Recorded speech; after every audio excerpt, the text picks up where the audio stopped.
We live in a time when Islam is impacting Western culture like never before.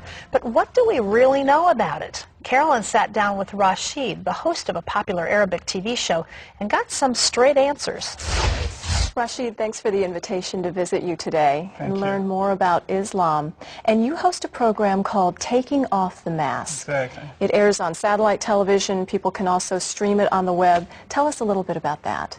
Well, it's a show that we started like a year now, almost a year, and it talks about different subjects in Islam, and it's taking off the mask of Islam, exactly. All right, take off the mask for us, because I think the average American woman doesn't really understand the religion of Islam. In fact, I was watching a women's show shortly after 9/11, where the host said that Allah and Jehovah are really just the same God. What would you say to that? Well, it looks, for the first time, it looks like if we have the same God. That happens to me when I was a Muslim and I was reading the Bible. But when you go further and you see some attributes to God and to Allah, you will make a big difference between the two.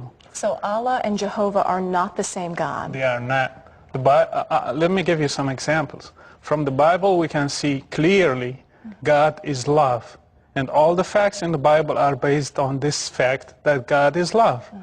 When you go to Islam, you will not find a single verse that says God is love. Now, you grew up in the Muslim culture and became a Christian.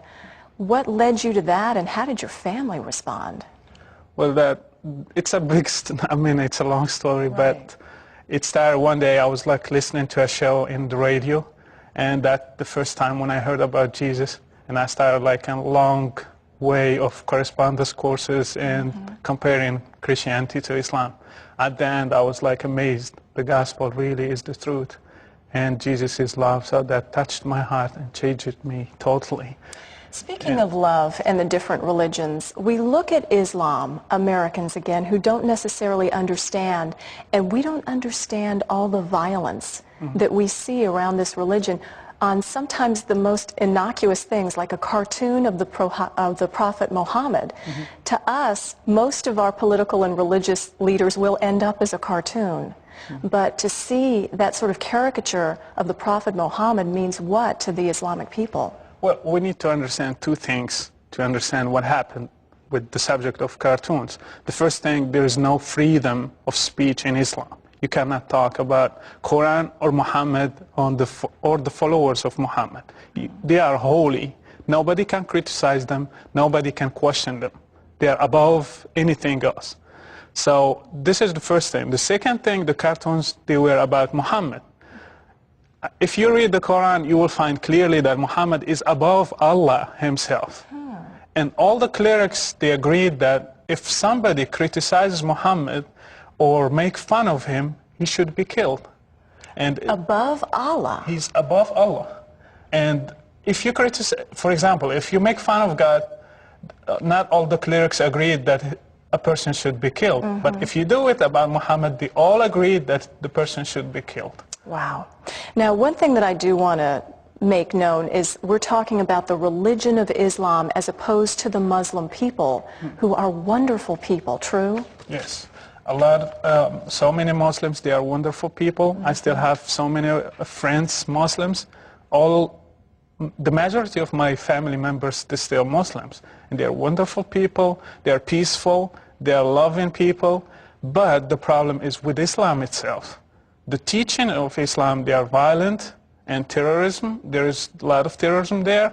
There's a lot of jihad verses. So the problem is not with the people. It's with what the teaching of Islam is. Let's talk about that a little bit, because we hear about the Quran. And many Americans think, well, the Quran is just another version of the Bible. That's true. A lot of Americans think that. Tell us. It looks like the same the first time, because Muhammad was good in copy-paste, you know. He took a lot of verses from the Bible and he put them in the Quran. But if you go deep into the Quran, you find totally it's the opposite of the Bible. You will not find God is deceiver in the Bible. You will find God is the great deceiver in the Quran. God is love in the Bible. God is not love in the Quran. He loves only Muslims. He hates non-believers, non-Muslims. You will find God teaches us to forgive people. In Quran, he teaches us to kill the enemies of Allah. And it's totally two different directions. It's not even close. Well, that's another confusing fact.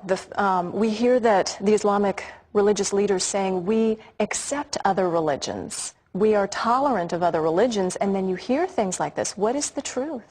That's true. They keep saying that. But they need to give us proof. What the sayings of Muhammad, what the Quran says about it.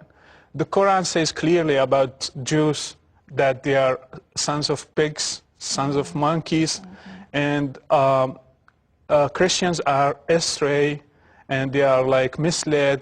And the Muslim, when he prays like 17 times a day, he says that the Christians and Jews are wrath and astray. He keeps repeating that 17 times a day. And you are not allowed to greet Christians and Jews according to Muhammad. And they are, the last sayings of Muhammad when he was dying, he said, "Curse be upon Jews and Christians." That's his last words. Well, I'll tell you, we've only just begun to unravel this, but you are doing this all the time on a program called Taking Off the Mask. You can see it on all sorts of satellite programs. You can also go on the web and find out more about it. Rashid, thanks for letting us visit today. We appreciate it. Well, thank you for your